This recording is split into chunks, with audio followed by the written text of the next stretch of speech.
Igboho mo rí gẹ́gẹ́ bí akọni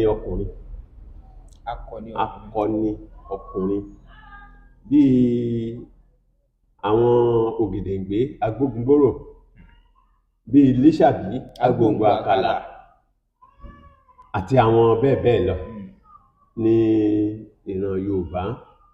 Bẹ́ẹ̀ ni mo rí olóyè Sunday Igboho, bẹ́ẹ̀ ni mo rí sí.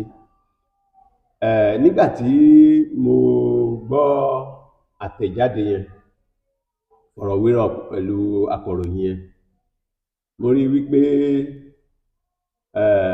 ó tún ta ọ̀pọ̀lọpọ̀ àwa ọmọ Yorùbá, ó tún ta wá jí. Nítorí ọ̀pọ̀lọpọ̀ ló ti ń wò wípé nígbà tí ọ̀rọ̀ yìí ti ṣẹlẹ̀ bó ṣe ṣẹlẹ̀ yẹn, Ìgbòho lọ jókòó, wọ́n ti pa á lẹ́nu mọ́.